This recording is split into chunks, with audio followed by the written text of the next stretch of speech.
الشيطان الرجيم بسم الله الرحمن الرحيم الحمد لله رب العالمين بارئ الخلائق أجمعين الحمد لأهله والصلاة على أهلها الصلاة والسلام على سيد الأنبياء والمرسلين العبد المؤيد الرسول المسدد المصطفى الأمجد الحبيب الأحمد النبي الأمي المكي المدني السراج المنير الكوكب الدري صاحب الوقار والسكينة المدفون بأرض مدينة سيدنا ونبينا وشفيق ذنوبنا وطبيب قلوبنا وحبيب نفوسنا ومولانا أبي القاسم محمد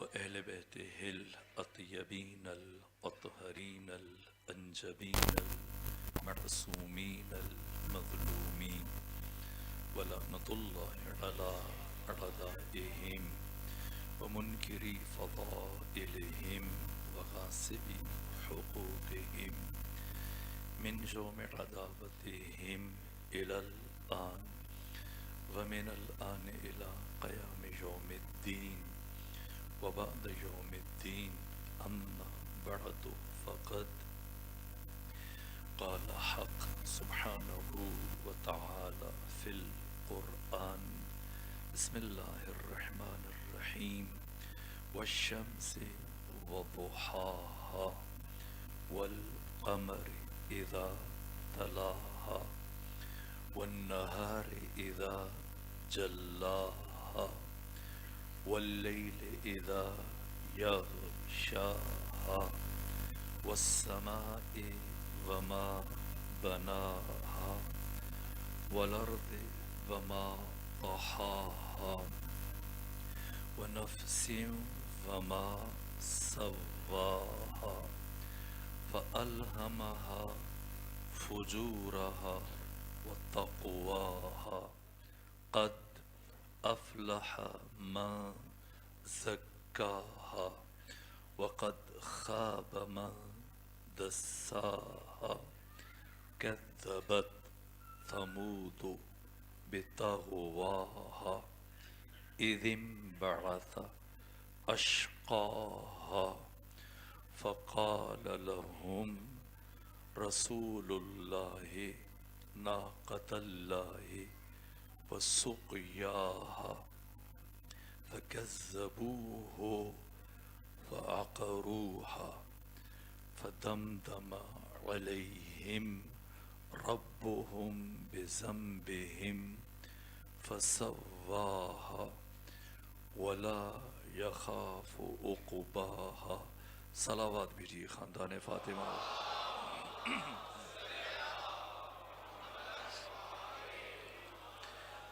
خدائے سبحان کی بارگاہ میں ہزار شکر کہ اللہ نے ہمیں توفیق دی باعث تخلیق ہستی باعث ارسال محمد و علی در ان کائنات صدیقہ کبریٰ ام ابیہا ام الائمہ ام انبیاء سیدہ زہرا سلام اللہ علیہا کی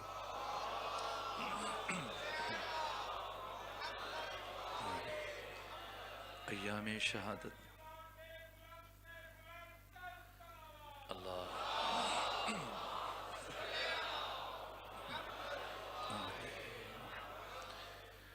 ایام شہادت میں اس صف عزا پر آ کر پیغمبر اسلام سے لے کر امام زمانہ تک تمام معصومین علیہ السلام کو آپ کی شہادت عظمیٰ کا پرسہ پیش کریں. کیا اہمیت ہے اور کیا مقام ہے ان ایام کا. سال بھر جو مجالس ہوتی ہیں بجائے خود ان کا اجر، ثواب، پاداش، اہمیت اپنے مقام پر محفوظ ہے، لیکن ایام فاطمیہ میں ان مجالس میں شرکت کرنا، بچوں کے ہمراہ، خواتین کے ہمراہ، بزرگان کا، بیماروں کا آرام، مصروفیات چھوڑ کر صف اعضاء پہ آنا خود اعلان ہے کہ صدیقہ کبریٰ سلام اللہ علیہ کو میں حق پر سمجھتا ہوں۔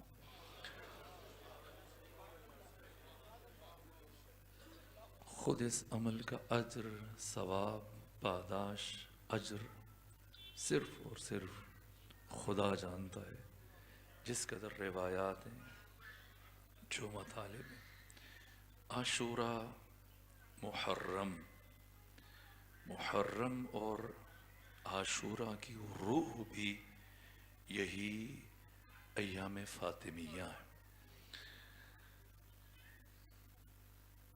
اسلام کے تحفظ کا نظام اور نہضت، اس کا ظاہر عاشوراء و کربلا ہے، لیکن اس کا باطن ایام شہادت فاطمیہ ہے۔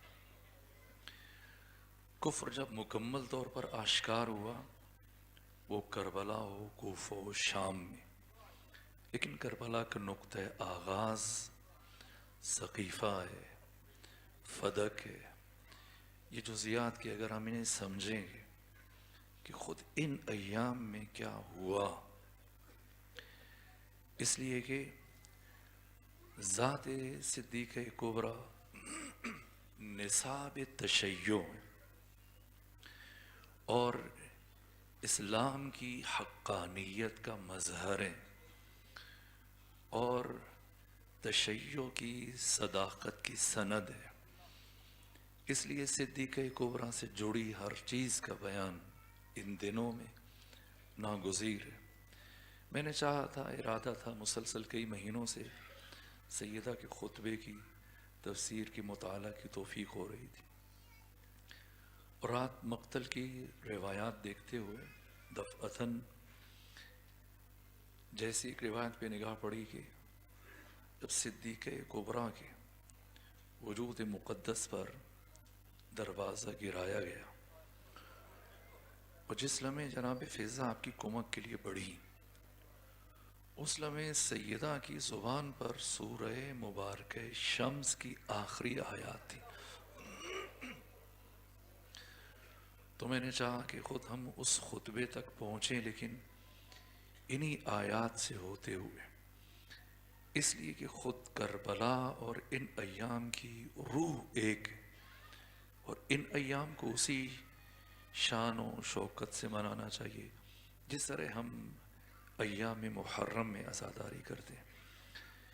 ایام عزا، ایام محرم کہ جب ہم بنو امیہ کے مظالم ذکر کرتے ہیں اور بات یزید تک پہنچتی، لیکن خود ابھی جب اس سورہ کی آخری 4 آیتوں، 15ویں کو چھوڑ کر 11ویں سے 14ویں آیت کی تفسیر کا بیان ہو، تو ہم ان نکات کی طرف متوجہ ہو پائیں گے کہ اصل مجرم دین کے، اسلام کے، انسانیت کے، حقوق بشر کے کون ہے۔ بات صرف یزید تک نہیں ہے، یزید ایک آلہ کار۔ مثلا اگر فرض کر لیں کہ اگر 20 افراد کسی بے گناہ کو قتل کرنے میں شامل ہوں، اور ان 20 افراد کا کردار ہو، اور اصلی محرک 19 افراد ہوں، ایک قاتل مباشر اسے آگے کریں کہ تم قتل کرو، اکسانے والے، زمینہ سازی کرنے والے، میدان فراہم کرنے والے باقی 19 افراد ہیں، اور اس ایک کو آگے کریں اور پھر اسی کے نام سے تاریخ مرتب ہو جائے، یزید برا تھا، یزید برا تھا، یزید نے یہ کیا۔ اصل یزیدیت کا نقطہ آغاز ثقیفہ ہے، کہاں سے بات شروع ہوئی، اسے سمجھنا ہے۔ ایسا نہیں کہ آپ ایک کو، جیسے مثلاً اگر 20 افراد ملوث ہیں تو آپ تھانے میں جا کر، عدالت میں جا کے ایک کو پیش کریں، باقی بھی کہیں یہی ہے، اور چلیں بعد میں اسے بھی کوشش کر کے چھڑوا لیں گے تو 19 کو بچا لے۔ نہ، ان ایام کا مقصد، ایام شہادت فاطمیہ کا مقصد یہ کہ اس ایک قاتل مباشر کے علاوہ جو اصل قاتلین حسین اور دشمنان بشریت ہیں انہیں بے نقاب کیا جائے، ان کے کردار کو بیان کیا جائے، اور اسلام کی اور معصومین کی حقانیت کو بیان کیا جائے۔ اسی لیے میں نے سورہ مبارکہ شمس کا انتخاب کیا، پروردگار نے توفیق دی تو یہیں سے صدیقہ کبریٰ کے اس آفاقی خطبے کی طرف پڑھیں گے۔ ابتدائی مرحلے میں رک کر اس سورہ کا مفہوم اور ترجمہ بچوں کے لیے، جوانوں کے لیے۔ سورہ مبارکہ شمس قرآن حکیم کا 91 نمبر سورہ ہے مصحف کی ترتیب کے اعتبار سے، اور ترتیب نزولی کے اعتبار سے جس ترتیب سے قرآن نازل ہوا، یہ قرآن مجید کا 26واں سورہ ہے، 15 آیتوں پر مشتمل ہے۔ 15 میں سے پہلی 7 آیات میں اللہ نے مسلسل 11 قسموں کا استعمال کیا۔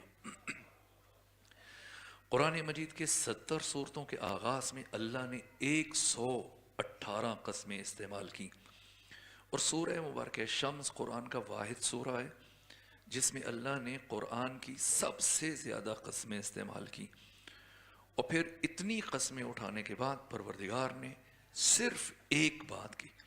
یہ سورہ جان ہے پورے قرآن کا، اور اس ایک بات کو حق تعالی نے اس سورہ کا اور ان ساری قسموں کا محور قرار دیا۔ اور اس کے بعد پھر اگلی 4 آیتوں میں 8500 سالہ انسانی تاریخ میں جو 21 تمدن اور تہذیبیں اور کلچر اور ثقافتیں آئیں، ان میں سے ایک تہذیب کی مثال پیش کی جو اپنے زمانے کی انتہائی متمدن، مہذب اور مثقف قوم سمجھی جاتی تھی، ناقابل تسخیر۔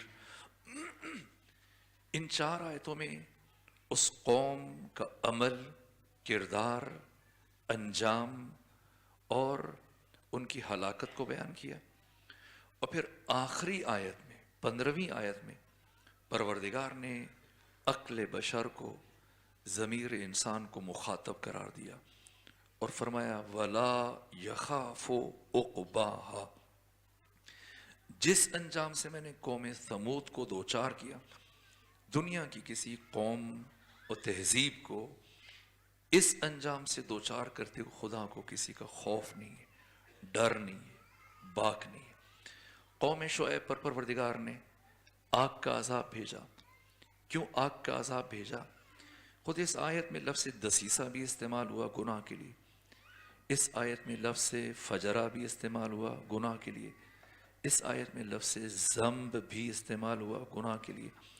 میں اجمالی طور پر قرآن مجید نے گناہ کے لیے 17 لفظ استعمال کیے، اثم ہے، ذنب ہے، خطیئہ ہے، سیئہ ہے، دسیسہ ہے۔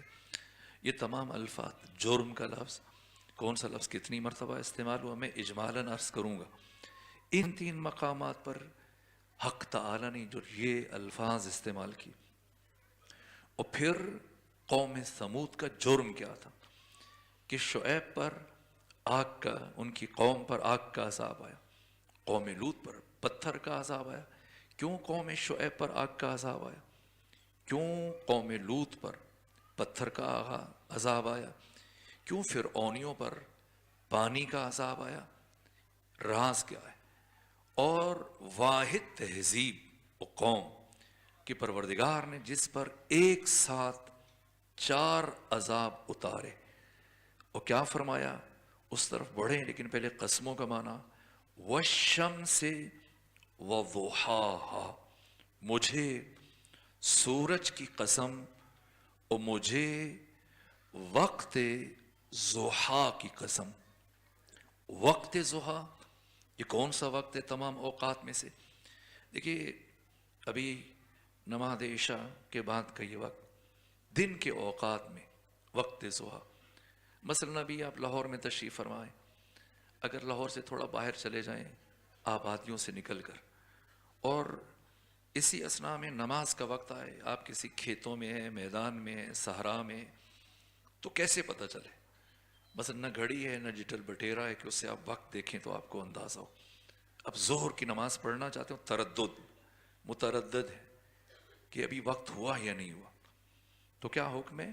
اگر کوئی دوسرا ذریعہ نہیں ہے، گھڑی نہیں ہے، موبائل سیل آپ کے پاس نہیں ہے، تو ایک سیدھی چھڑی، ایک ڈنڈا، ایک شاخص زمین میں گاڑ دیں، اور جب اس کا سایہ ختم ہو جائے، اس چھڑی کا سایہ یا انتہائی کم ہونے کے بعد دوبارہ بڑھنا شروع ہو جائے، تو اسے وقت زوال کہتے ہیں، اور یہ ظہر شرعی کا وقت ہے، یعنی اب آپ نماز ظہر ادا کر سکتے ہیں۔ اس سے پہلے کے جو 2 سے 2.5 گھنٹے یہ وقت ضحیٰ۔ وقت ضحیٰ 24 گھنٹوں میں سے اور دن کی ساعتوں میں سے وہ وقت اور وہ لمحات جب سورج نصف النہار پہ ہوتا ہے اور وہ پورے آب و تاب سے چمک رہا ہوتا ہے، اور اس کی روشنی صفحہ زمین کو پوری طرح سے سفید اور روشن کر دیتی ہے، یہ وقت ضحیٰ۔ فرمایا مجھے سورج کی قسم، مجھے وقت ضحیٰ کی قسم۔ تیسری قسم کو پروردگار نے مطلق نہیں رکھا بلکہ مشروط کیا۔ 11 میں سے 8 قسمیں مطلق ہیں، بے قید ہیں، کوئی شرط نہیں ہے، غیر مشروط ہے۔ 3 قسمیں مقید و مشروط ہیں۔ ان 3 میں سے پہلی قسم چاند کی، سورج کے ساتھ پروردگار نے کوئی قید نہیں لگائی، لیکن چاند کے لیے فرمایا والقمر اذا تلاہا، چاند کی قسم، لیکن ہر چاند کی قسم نہیں، اذا جب، تلاہا وہ بلا فاصلہ سورج کے ساتھ طلوع کرتا ہے۔ یہ کون سا چاند ہے؟ پہلے 10 دنوں میں، قمری مہینوں کی بات ہو رہی، پہلے 10 دنوں میں سورج کے غروب میں اور چاند کے طلوع میں کافی فرق ہوتا ہے، کچھ دنوں میں کم ہو جاتا ہے، کچھ دنوں میں زیادہ، لیکن فرق ہوتا ہے۔ مہینے کے آخری 10 دنوں میں بھی سورج کے غروب اور چاند کے طلوع میں فاصلہ ہوتا ہے، لیکن مہینے کے وسط کے درمیانی 10 دنوں میں سورج کے غروب اور چاند کے طلوع میں فاصلہ کم ہو جاتا ہے، اور جس دن غروب آفتاب اور طلوع مہتاب میں کوئی فاصلہ نہیں ہوتا، یہ 14ویں کا چاند ہے، 14ویں کی شب ہے، یعنی مجھے 14ویں کے چاند کی قسم، والشمس وضحاہا والقمر اذا تلاہا والنہار، اسے بھی پروردگار نے مطلق نہیں رکھا، یہ چوتھی قسم ہے اور مشروط قسموں میں سے دوسری، والنہار اذا جلاہا، دن کی قسم جب وہ پوری طرح سے متجلی ہو جائے، دن کی ان خاص لمحوں کی قسم جب دن پوری آب و تاب سے ظاہر ہوتا ہے اور سورج صفحہ زمین کو مکمل طور پر اپنے حصار میں لے لیتا ہے۔ پھر 5ویں قسم اور مشروط اور مقید قسموں میں سے تیسری، واللیل اذا یغشاہا، یغشا یہ فعل مضارع، فعل ماضی ہمارے ہاں مثلا آپ کہتے ہیں ایک فعل حال، ایک فعل مستقبل، ایک فعل ماضی، لیکن عربی زبان میں فعل ماضی الگ، فعل حال اور فعل مستقبل 2 زمانوں کو جو ایک ساتھ بیان کرتا ہے اسے فعل مضارع کہتے ہیں۔ مثلا ضربا وہ مارتا ہے نا، ضربا اس نے مارا، یضربو فعل مضارع، کیا مانا؟ وہ مارتا ہے یا مارے گا. نصرہ اس نے مدد کی. ینصرو وہ مدد کرتا ہے یا مدد کرے گا. یہ حال مستقبل دونوں کو بیان کرتا ہے. اب اگر آپ اس کو حال کے ساتھ خاص کرنا چاہیں تو لام مفتوحہ لگائیں گے، اگر مستقبل کے ساتھ خاص کرنا چاہیں تو سین یا سوفا لگائیں گے. سیضربو اب حال کا معنی نہیں کر سکتے، اب کہیں گے ان قریب وہ مارے گا. تھوڑا اور فاصلہ بتانا چاہتے ہیں کہ سوف یضربو کچھ وقت کے بعد وہ مارے گا. تو ساری قسموں میں اللہ نے صرف ایک قسم کے ساتھ مستقبل کی بات کی، فعل مضارع کو استعمال کیا. واللیل رات کی قسم، کب؟ اذا جب، یغشاہا وہ چھا جائے گی، اس کی تاریکی چھا جائے گی. والسماء وما بناہا آسمان کی قسم اور اس کی عمدہ بناوٹ کی قسم، اس کے حسن صنعت کی قسم. بعض قرآن کا ترجمہ کرنے والوں نے اس کا معنی کیا آسمان کی قسم اور اس کے بنانے والے کی قسم، لیکن یہاں پروردگار نے من نہیں کہا، ما کہا ہے. ذوی العقول کے لیے، عقلاء کے لیے جب ملائکہ کی بات ہو، جنوں کی بات ہو، انسانوں کی بات ہو تو اب من استعمال ہوگا. غیر ذوی العقول کے لیے جو عقل نہیں رکھتے، باقی تمام موجودات خواہ وہ جمادات ہیں، نباتات ہیں، حیوانات ہیں، ان کے لیے لفظ ما استعمال ہوگا.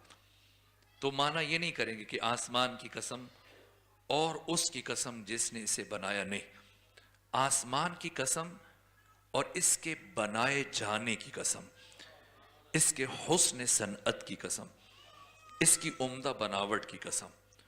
والارض وما طحاہا زمین کی قسم اور زمین کے بچھائے جانے کی قسم.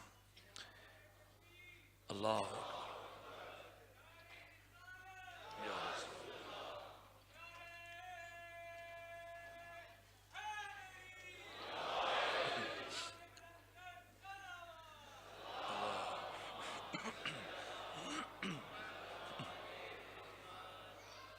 والارض اللہ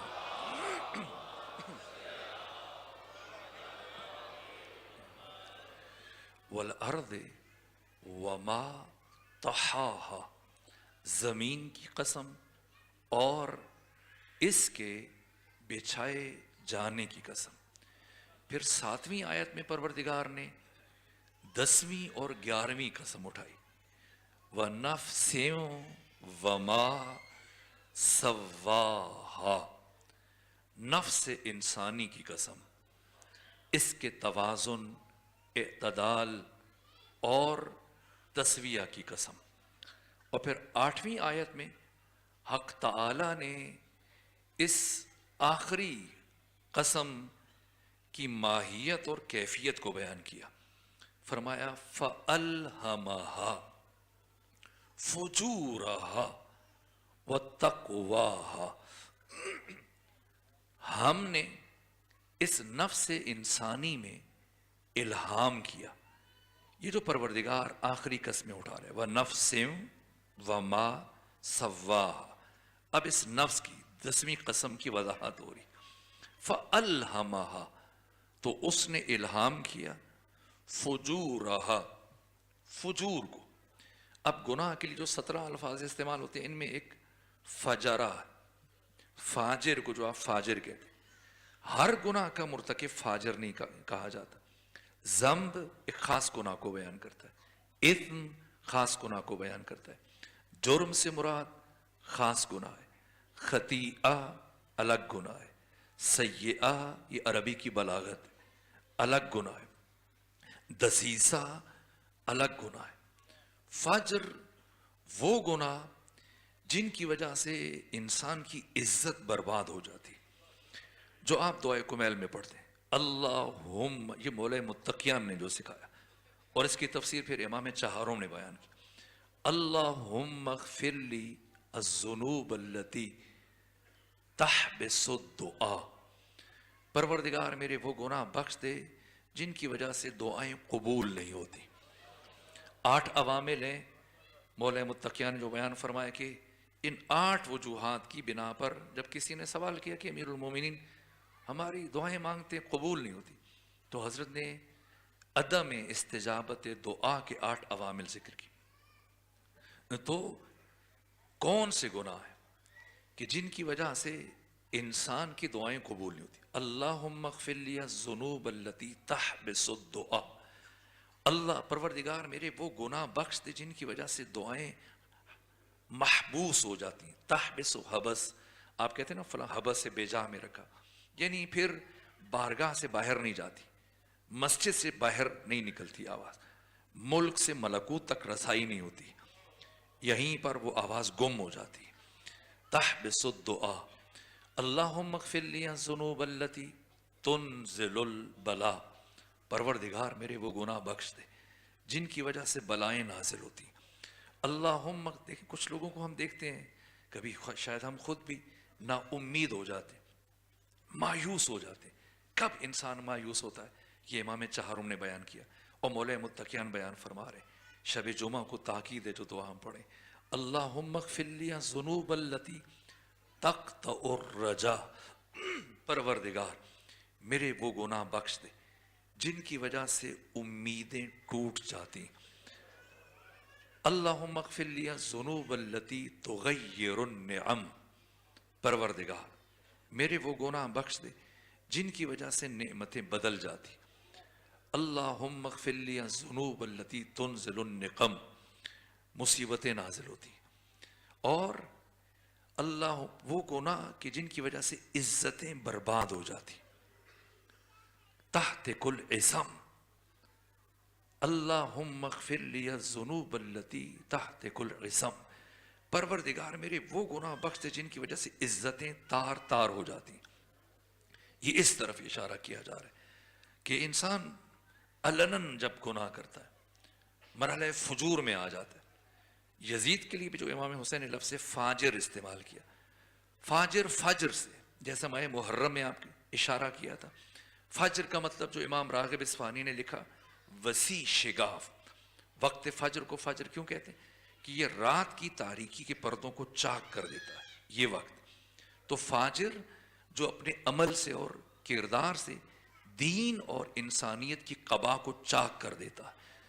تو پروردگار نے یعنی یہ شدت گناہ کو بیان کیا کہ ہم نے اس نفس انسانی میں الہام کیا، کس کو؟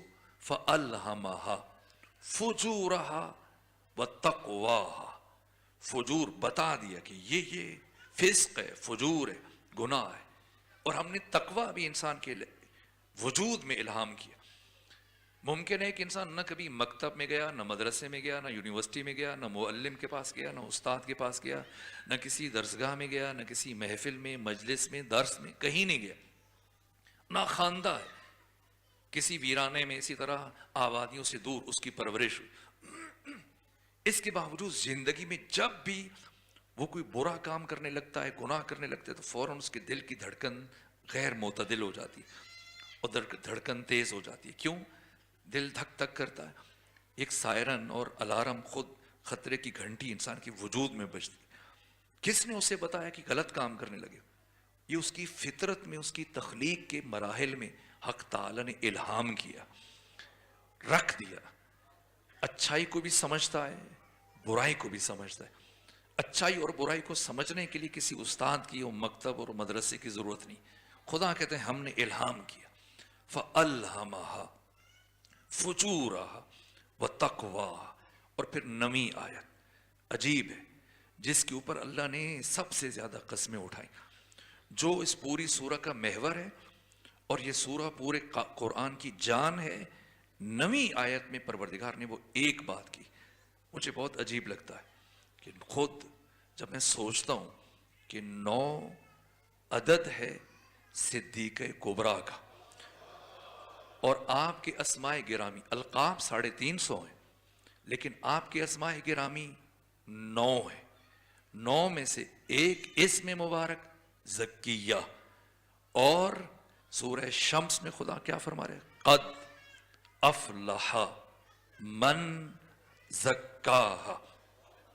یہ حرف قد جب فعل مضارع، ابھی عرض کیا نا فعل مضارع، جب فعل مضارع پر آتا ہے تو تقلیل کا معنی دیتا ہے. کبھی کبھی قد یضربو، وہ کبھی کبھی مارتا ہے. قد ینصرو، وہ کبھی کبھی مدد کرتا ہے. قد یکتبو، وہ کبھی کبھی لکھتا ہے. قد یقرؤ، وہ کبھی کبھی پڑھتا ہے. یہ عربی. یہی حرف قد اگر مضارع کے بجائے ماضی پر آ جائے، فعل ماضی پر، اب تحقیق کا معنی دیتا ہے، بتحقیق. تو اب فرمایا قد افلح من زکاہا، کامیاب ہو گیا وہ جس نے خود کا تزکیہ کر لیا. زکا، یزکی، تزکیہ، زکوٰۃ، یہ سب ایک خاندان کے الفاظ ہیں. اس کا مطلب جو قرآن کے ترجمہ کرنے والوں نے لکھا ہے طہارت، پاکی، لیکن یہ التزامی معنی ہے. اصل میں جو لغت کی بڑی کتابوں میں اس کا معنی کیا گیا پستی سے بلندی کی طرف سفر. سفر ایک کمال. انسان 2 طرح کے سفر کرتا ہے اپنی زندگی میں، ایک افق میں، ایک عمود میں. ایک ہے حرکت افقی، ایک ہے حرکت عمودی. جو افق میں سفر کرے اسے کہتے ہیں ترقی، ارتقاء. اور اگر انسان عمود میں سفر کرے اسے کہتے ہیں کمال، تکامل. یہ بات شاید پہلے عرض کی، لیکن چونکہ خود پوری سورہ کی روح اور استدلال کی اساس ہے، اس لیے جملہ عرض کر کے آگے بڑھو کہ ترقی اور کمال. ان ترقی کا انسان کی انسانیت سے کوئی تعلق نہیں. ترقی کرے پھر بھی انسان ہے، ترقی نہ کرے پھر بھی انسان ہے. لیکن اگر کوئی خلق ہوا اور سفر کمال کا آغاز نہ کیا اور بے کمال رہ گیا، حیوان پیدا ہوا، حیوان زندگی گزاری، حیوان مر جائے گا، اور جب قیامت کے دن اٹھے گا تو حیوانی شکل میں اٹھایا جائے گا. یہ جملہ جو میں نے عرض کیا صاحب تفسیر المیزان علامہ محمد حسین طباطبائی، یہ اتنی اہمیت کا حامل جملہ ہے. سینکڑوں قرآنی آیات سے مستفاد اسارہ، سلالہ اور نچوڑ ہے آیات قرآن کا. وہ یہ کہ ہم انسان پیدا نہیں ہوئے، بلکہ ہم انسان بننے کے لیے پیدا ہوئے. اور اب ایک جملے میں اگر فرق بتاؤں کہ ہم کون ہیں، آل محمد کون ہیں، تو اللہ نے ہمیں انسانوں کو، ہم سب کو انسان بننے کے لیے بھیجا. ان 14 کو ہمیں انسان بنانے کے لیے بھیجا.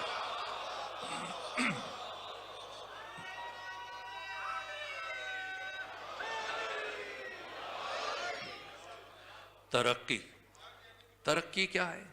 جب ہم مادی امور میں پیش رفت کرتے ہیں. مثلا اگر پہلے کوئی کلرک ہے اور اب وہ فرض کر لیجیے انسپیکٹر ہو گیا تو آپ کہیں گے اس نے ترقی کی. اس کے بعد مثلا اگر وہ ایس ایچ او ہو گیا، یا یہ نیچے تو نہیں ہو گیا، ڈی ایس پی ہو گیا، یہ ترقی کر رہا ہے. پھر آئی جی ہو گیا، پھر یہ چیف منسٹر ہو گیا، پھر یہ پرائم منسٹر ہو گیا، پریزیڈنٹ ہو گیا، پھر مثلا فرض کیجیے وہ چیف آف آرمی اسٹاف بن گیا. ترتیب تو ٹھیک عرض کر رہا ہوں نا.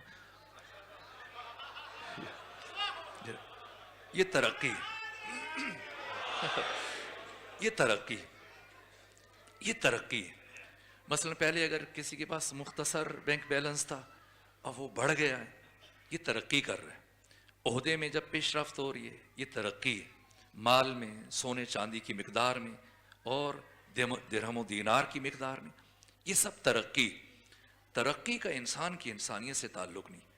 جو غار میں زندگی گزار رہا ہے وہ بھی انسان ہے، جو بڑے بڑے گھروں میں زندگیاں گزار رہا ہے وہ بھی انسان ہے، جو پیدل سفر کر رہا ہے وہ بھی انسان ہے، جو بڑی بڑی گاڑیوں میں سفر کر رہے وہ بھی انسان ہے۔ ان میں سے کسی چیز کا انسان کی انسانیت سے کوئی تعلق نہیں۔ نہ 1,24,000 انبیاء میں سے کوئی نبی انسانوں کو مترقی بنانے کے لیے، نہ انبیاء کو خدا نے ارتقاء بشر کے لیے نہیں بھیجا، انسانوں کو مترقی بنانے کے لیے نہیں بھیجا۔ فلسفہ ارسال رسول اور فلسفہ انزال کتب حصول کمال، کمال حرکت عمودی، جب پستی سے بلندی کی طرف انسان سفر کرتا ہے، یہ کمال کب حاصل ہوتا ہے؟ جب انسان کے علم میں، معرفت میں، بصیرت میں، آگاہی میں، شعور میں، صفات حسنہ میں، اخلاق پسندیدہ میں، صبر میں، استقامت میں، حیا میں، عفت میں، عدالت میں، شجاعت میں، ان کمالات میں جب جیسے جیسے اضافہ ہوتا ہے، یہ کمال ہے، یہ کمال ہے۔ اللہ نے ہمیں کمال کے حصول کے لیے خلق کیا، اور کمال کا نقطہ آغاز طہارت ہے، پاکی۔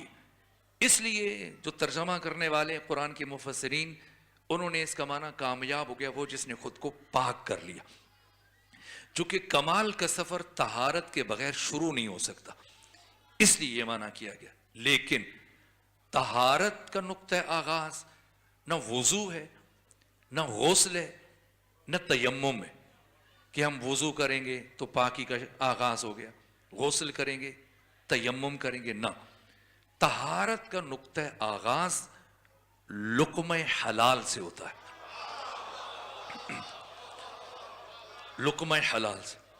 اب قسموں کو ذرا سا سامنے رکھیے، سورج سے آئیے نفس انسانی تک کہ پروردگار، اس کی تفسیر میں، اب یہ میرا جملہ نہیں، صاحب تفسیر کبیر امام فخر الدین رازی متوفہ 606 ہجری، انہوں نے یہ بات کی، اہل سنت مفسر ہیں، اور لکھا کہ انسان، یہ جو امام چہارم کی حدیث ہے کہ ہم اللہ کو اللہ کیوں مانیں، بندگی کیوں کریں؟ خدا کہتا رہے کہ میری عبادت کرو، میری پرستش کرو، میری اطاعت کرو، میری بندگی کرو، ہم کیوں کریں؟ خدا کا کہنا ہمارے لیے کیوں حجت ہے؟ جب امام چہارم سے پوچھا گیا فرزند حسین بتائیں اللہ الہ کیوں ہے، اللہ معبود کیوں ہے، اللہ کی اطاعت اور بندگی اور پرستش بندوں پر کیوں واجب ہے، انسانوں پر؟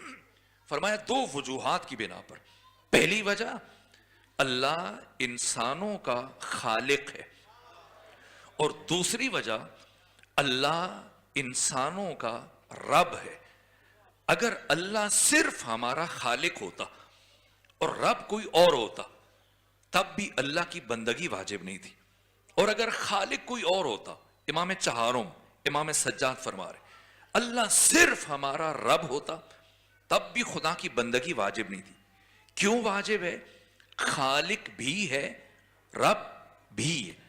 پہلے اس نے ہمیں عدم سے وجود دیا، نہیں سے ہے بنایا، پھر خلعت وجود سے آراستہ کرنے کے بعد ہمیں ہمارے حال پر نہیں چھوڑا، ہماری ربوبیت کی۔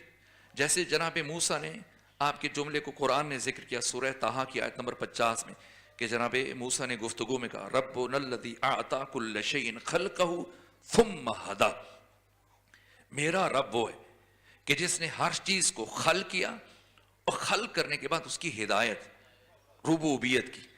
تو پروردگار نے کس طرح سے خلق کیا؟ تخلیق انسان، میں آپ کے شہر میں بالتفصیل اس موضوع پہ بات کر چکا ہوں۔ اور اس کے بعد ربوبیت، کیسے ربوبیت کی؟ شکم مادر میں انسان، تو اس کی خوراک کا انتظام کیا، دنیا میں آیا۔ یہ امام فخر الدین رازی نے لکھا تفسیر کبیر میں، جب دنیا میں آیا انسان، بعد میں آیا دنیا میں شکم مادر سے، اس کی خوراک کا انتظام پروردگار نے پہلے کر دیا، اور پھر اس خوراک میں پروردگار نے تدریج رکھی۔ ظاہر ہے پہلے مرحلے میں تو روٹی نہیں کھا سکتا، اخروٹ اور بادام اگر کھلا دیا تو وہ تو اس کا آخری دن ہو جائے گا۔ تدریجاً بڑھ رہا ہے، تو جیسے جیسے نمو ہے، نشو ہے، بڑھوتری کی مراحل طے ہو رہے ہیں، ویسے ویسے اب خوراک میں تغیر و تبدل ہو رہا ہے، اور اب شیر مادر سے اگلے مراحل میں رفتہ رفتہ یہ گندم اور جور اور اناج کی طرف بڑھتا ہے۔ اس اناج کی تیاری میں ان قسموں کا ذرا ربط محسوس کرنے کے لیے جملہ عرض کر کے آگے بڑھوں.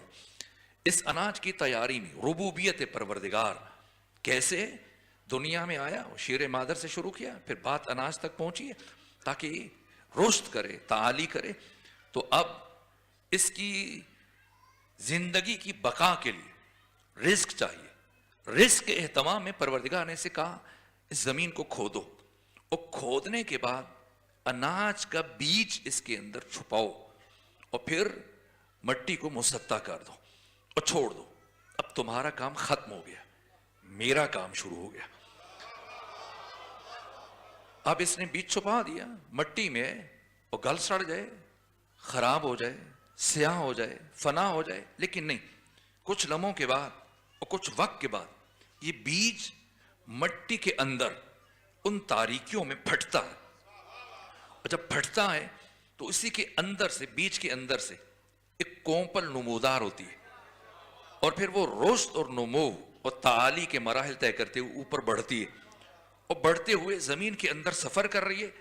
پھر ایک مرحلے میں پہنچ کر یہ اپنا سر باہر اٹھاتی ہے. ہم کہتے ہیں, خوش ہوتے ہیں, وہ جو پودا کاشت کیا تھا وہ اگ آیا.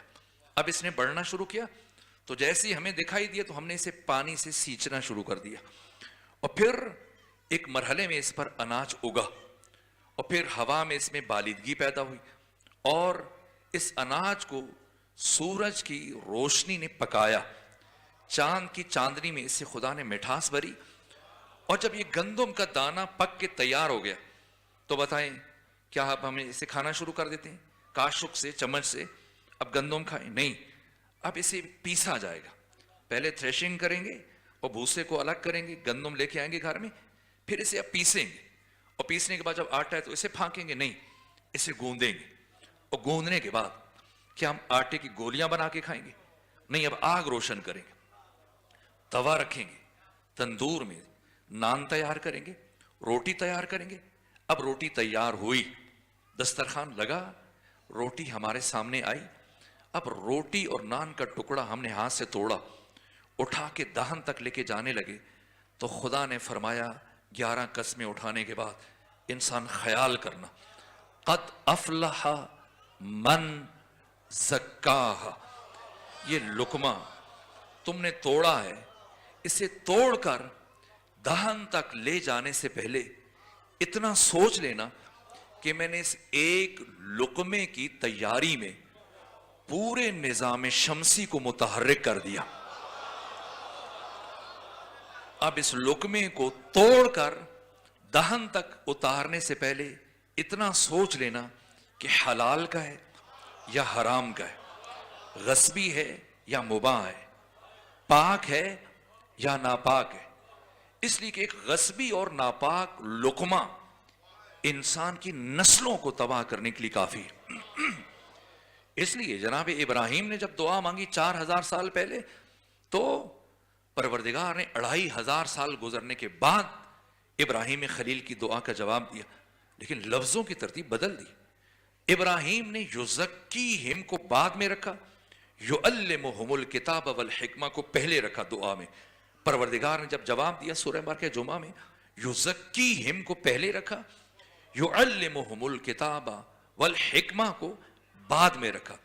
تزکیہ پہلے, اگر تزکیہ نہ کیا تو کیا فرماتے ہیں مولا کائنات کہ علم کمینے کی کمینگی میں اور شریف کی شرافت میں اضافہ کرتا ہے. علم مدرسوں میں جا کے صرف نہ پڑھ لینا, اور لغت اور فقہ اور اصول اور منطق اور بدیع اور معانی اور بیان اور فلسفہ اور حکمت پڑھ لینا, اور پھر بیٹھ کر چند اور لوگوں کو بٹھا کر اور پریس کانفرنس کرنا اور کہنا کہ میں نے کچھ دن عرصہ پہلے یہ کہا تھا کہ فاطمہ زہرا خطا پر تھی, تو نہیں میں رجوع کرتا ہوں. لیکن کیسا رجوع کرتا ہے کہ وہ جو میں نے خطا کہا تھا وہ خطا اجتہادی تھی, وہ خطا اجتہادی نہیں ہے. آپ خود خطا اجتہادی کا شکار ہوئے, آپ خود فنی خرابی کا شکار ہوئے, اور پھر تشریف لائے اور پھر ایسی باتیں کر رہے ہیں. اس لیے کہ اگر کسی کی اساس طہارت پر ہو, پاکی پر ہو, تو پھر وہ سیدہ زہرا کی نسبت ایسا کہنا بجائے خود سوچ بھی نہیں سکتا. اساس تزکیہ ہے, اور تزکیہ کا نقطہ آغاز لقمہ حلال اور ختمی مرتبہ وَيُزَكِّيهِمْ. اس لیے جب آقا مکہ سے مدینہ تشریف لے کر گئے, میں سفر کیا, طوالت کے سبب سے ایسی کیفیت تھی کہ میں تھوڑی دقت سے بیان کر رہا ہوں, لیکن امید کر رہا ہوں کہ باتیں پہنچ رہی. تمہید استوار ہو جائے تو کل یہیں سے انشاءاللہ ہم آگے بڑھیں گے. ختمی مرتبہ جب مدینہ تشریف لے کر گئے, پہلے 7 مہینے ختمی مرتبہ انصار کے ہاں دعوت, ان کی خواہش ہوتی تھی کہ آپ ہمارے ہاں تشریف لائے تو دن کا کھانا ہمارے ہاں کا. تو پیغمبر اسلام ہر روز دن کا کھانا کسی نہ کسی انصار میں سے کسی نہ کسی صحابی کے گھر تناول فرماتے تھے. اور ایک دن ختمی مرتبت کے صحابی جن کا نام ہے زید بن حسام, انہوں نے پیغمبر کے لیے دعوت رکھی. پیغمبر نے قبول فرمائی, اور پیغمبر کے آنے کی خوشی میں آپ کے صحابی جناب زید بن حسام رضی اللہ تعالی عنہ اپنا گوسفند ذبح کیا, اور ذبح کرنے کے بعد اس کے گوشت کو انگاروں پہ بھونا, روسٹ کیا, بہت سجا کے پیغمبر کے سامنے رکھا. جب آقا تشریف لائے اور جیسی دسترخوان پر بیٹھے, تو اب آپ اس سے پہلے کہ آپ اپنا ہاتھ اس گوسفند کے گوشت کی طرف بڑھائیں, زید کی طرف دیکھا, فرمایا زید اس گوسفند کو ذبح کس نے کیا؟ ذبح کس نے کیا؟ یہ نہیں پوچھا یہ کس کا ہے. پہلا سوال اصولاً بنتا یہی ہے کہ یہ کس کا ہے, لیکن یہ نہیں پوچھا ذبح کس نے کیا. یہ کیوں نہیں کہا کہ کس کا ہے؟ اب ظاہر ہے صحابی کا گھر ہے نا, صحابی کے گھر میں ایسا سوال بنتا نہیں, اس لیے کہ صحابی کبھی غاصب نہیں ہو سکتا.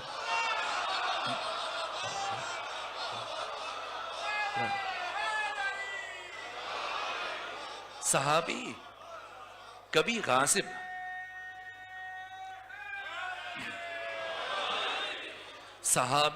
غاصب نہیں ہو سکتا, اور جو غاصب ہوتا ہے وہ صحابی نہیں ہوتا.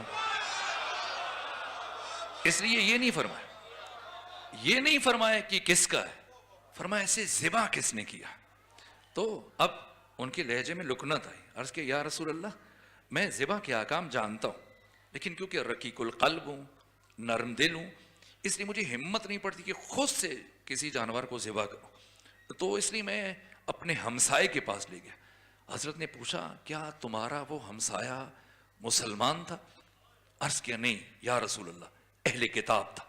یہ سننا تھا پیغمبر گرامی اسلام سورہ مبارک انعام کی آیات تلاوت کرتے اٹھ کے کھڑے ہوئے, فرمایا زید اللہ نے مسلمان پر غیر مسلم کے ذبیحہ کو حرام قرار دیا.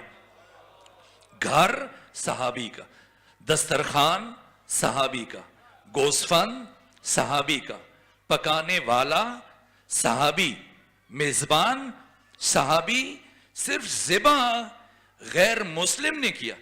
پیغمبر اسلام اپنے صحابی کے گھر سے بھوکے اٹھ کے چلے گئے. مجھے نہیں معلوم کتنا پاک طاہر طیب دسترخوان ابو طالب عمران کا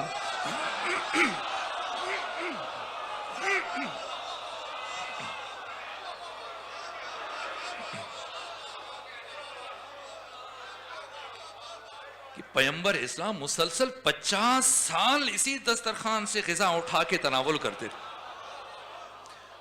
قد افلح من زکا, کامیاب ہو گیا وہ جس نے خود کو پاک کر لیا, جس نے کمال کی طرف سفر کا آغاز کر دیا. وقد خواب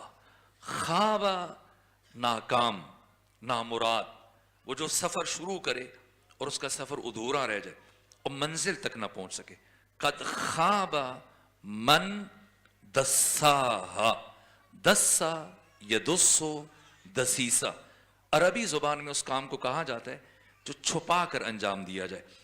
جس طرح سے قرآن نے بیان کیا جب عرب اپنی بچیوں کو زندہ درگور کرتے تھے, یدسہو فی التراب, کہ بچی کو مٹی میں چھپا دیتے, درگور کرتے تھے. ہر وہ کام جسے چھپا کے کیا جائے عربی میں اسے دسیسہ کہتے ہیں. گناہ کو دسیسہ کیوں کہا جاتا ہے؟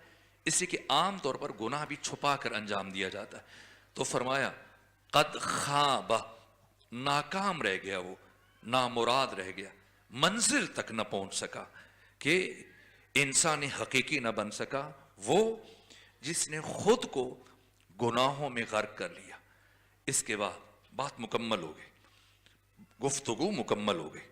سورہ میں اللہ نے جو 11 قسمیں اٹھائیں وہ اسی ایک بات کے لیے, قد افلح من زکا وقد خاب من دسا. یہ ساری قسمیں ایک بات کے لیے. پھر خدا نے انسان کو سمجھانے کے لیے اور خبردار کرنے کے لیے دنیا کی 21 تہذیبوں میں سے ایک تہذیب کی مثال دی. کذبت ثمود بتغواہا, قوم سمود نے تکذیب کی. ایک ہوتا ہے جھوٹ بولنا, اسے کہتے ہیں کذب. جو بولے اسے کہتے ہیں کاذب. جو بہت زیادہ جھوٹ بولے اسے کہتے ہیں کذاب. اور جو کسی سچے کو, صدیق کو جھوٹا کہے اسے کہتے ہیں مکذب, تکذیب کرنے والا. اب یہ تکذیب کرنے والے کی بات ہو رہی ہے. کذبت سمود بتغواہا, قوم سمود نے تکذیب کی, جھٹلایا ایک سچے کو. کیسے؟ بتغواہا, اپنی سرکشی سے. کذب سمود بتغوا, کیسے؟ اذم بعث اشقاہا, جب ان میں سے منبعث ہوا. منبعث ہونا یعنی بھڑک جانا, بھڑکا ہوا ایک شخص. اذن بعث اشقا, ان میں سے جو سب سے زیادہ بدبخت تھا, شقی ترین فرد بھڑکا ہوا یہ اٹھا. یہ آیات سیدہ کی زبان پر تھی جب دروازہ گرایا جا رہا تھا.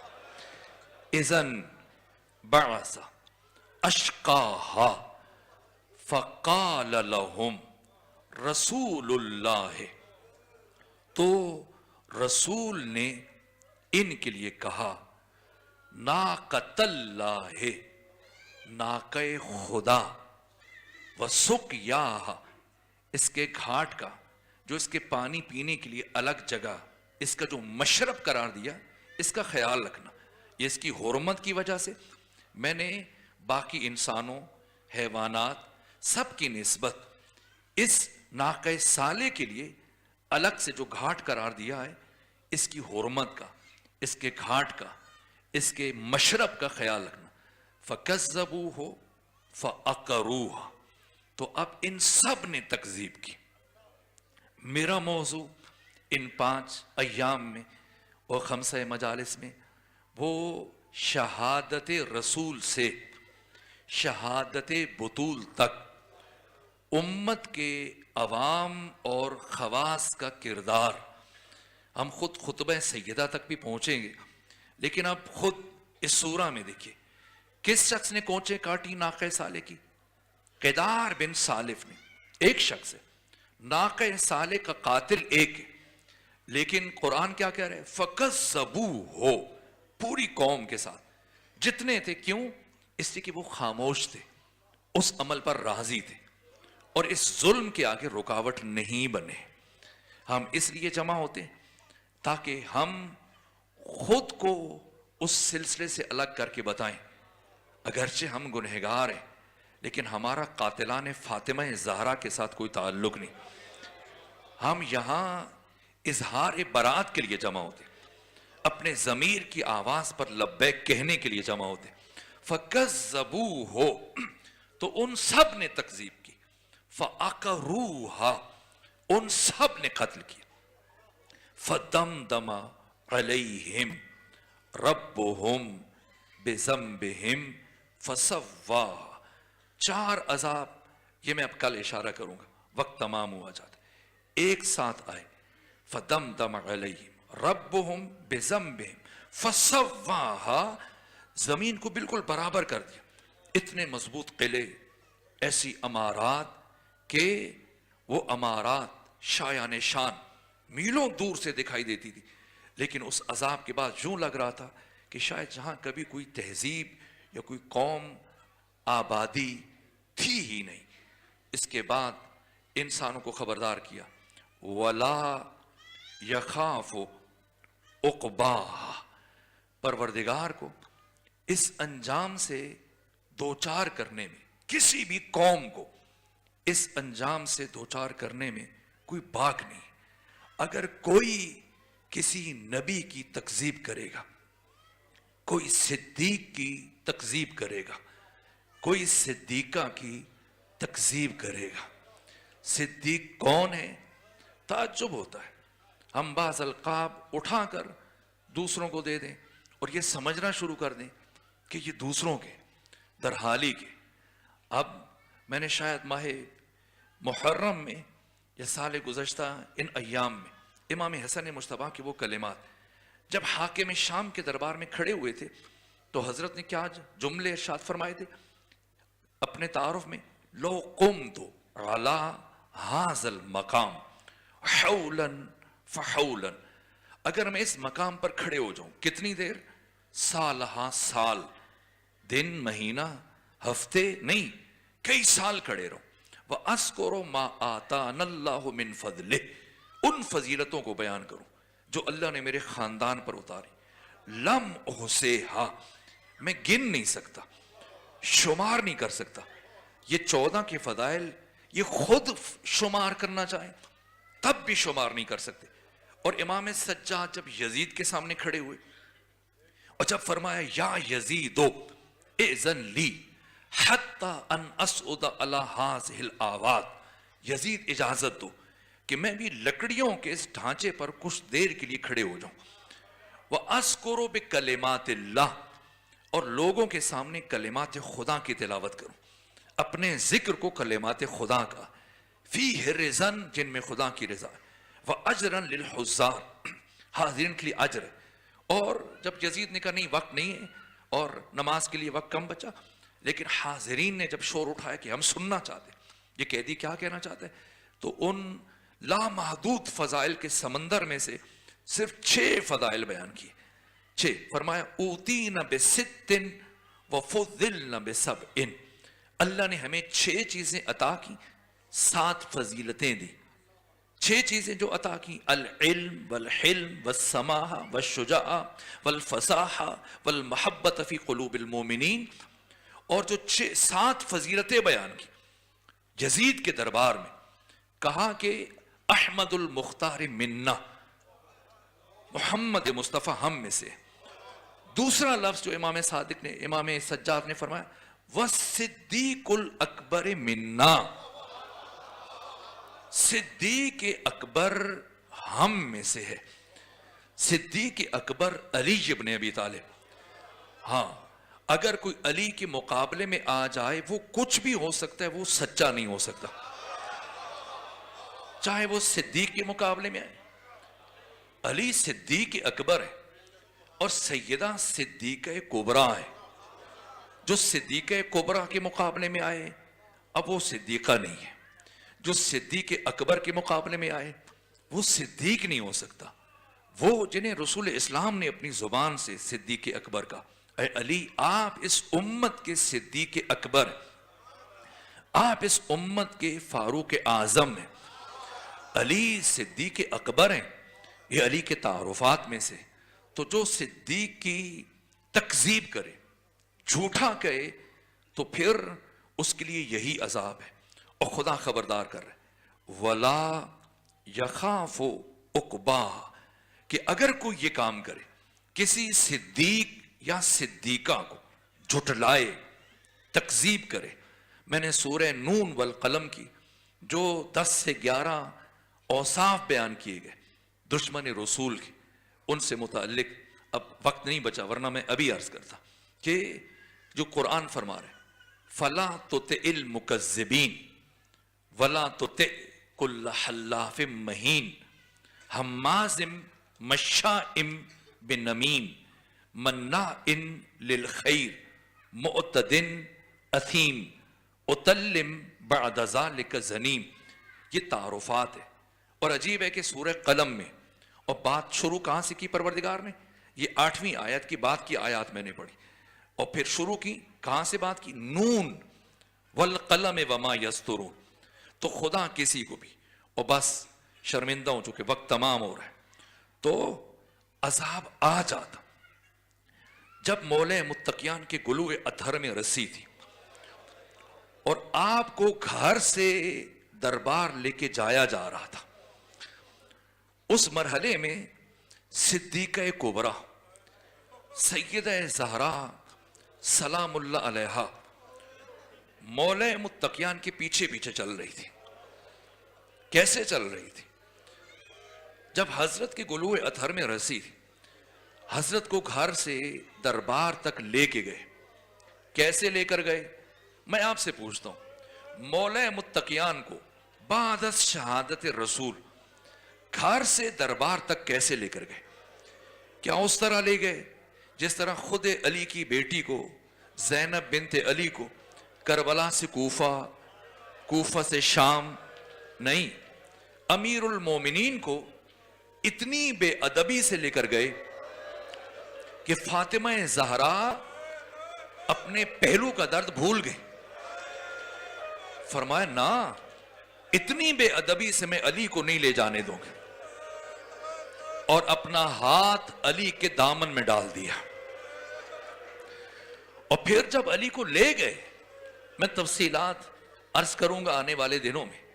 تو اب جب کہ مولا متقیان کو لے گئے، کیسے لے کے گئے، کیسے سیدہ سے چھڑوایا، آنے والے دنوں میں عرض کروں گا. لیکن جب لے کے گئے تو اب صدیقہ کبریٰ گھر پہ رک جائیں. گھر میں تو دفاع کیا ہے، علی کا دفاع کیا، لیکن اب علی کے دفاع کے لیے گھر سے دوبارہ چلی.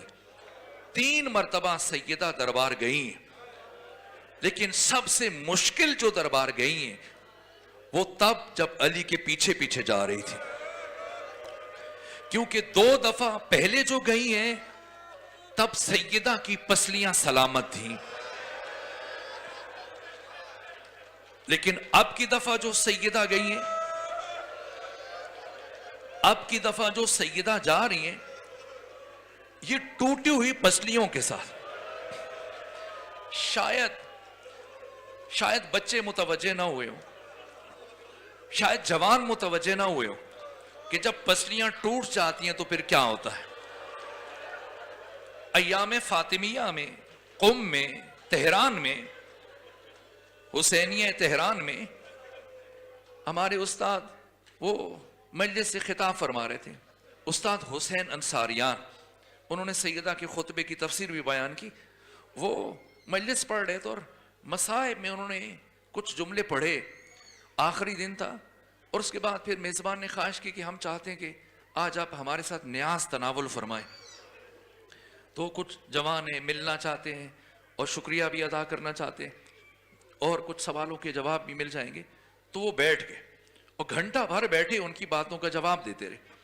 لیکن اس اثناء میں انہوں نے محسوس کیا کہ وہ جو حسینیہ تھا، بارگاہ، امام بارگاہ، اس کے گوشے میں برابر ایک شخص بیٹھا زار زار رو رہا ہے، گریہ کر رہا ہے. انہوں نے کھانا مکمل کیا، چلتے ہوئے اس مومن کے پاس پہنچے، اسے اٹھایا،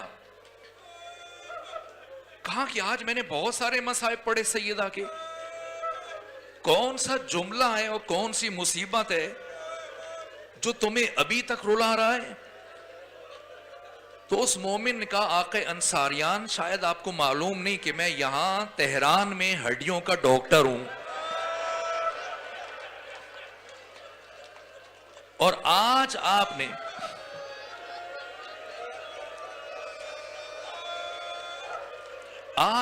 نے مصائب میں یہ پڑھا کہ جب بی بی کے دروازے پر حملہ ہوا پیغمبر کی رحلت کے 5 دن گزرنے کے بعد، تو سیدہ کی پسلیاں ٹوٹ گئی تھی. اور پھر آپ نے بتایا کہ سیدہ اس کے بعد 90 دن مزید زندہ رہیں. تو میں جانتا ہوں کہ جب کسی انسان کی ایک پسلی ٹوٹ جائے اس کے لیے سانس لینا مشکل ہو جاتا ہے. تو میں یہ سوچ کر کے رو رہا ہوں کہ سیدہ مسلسل 90 دن ان ٹوٹی ہوئی پسلیوں کے ساتھ کیسے زندہ رہی. اب آپ مجھے بتائیے گا، جس کیفیت میں سانس لینا مشکل ہو،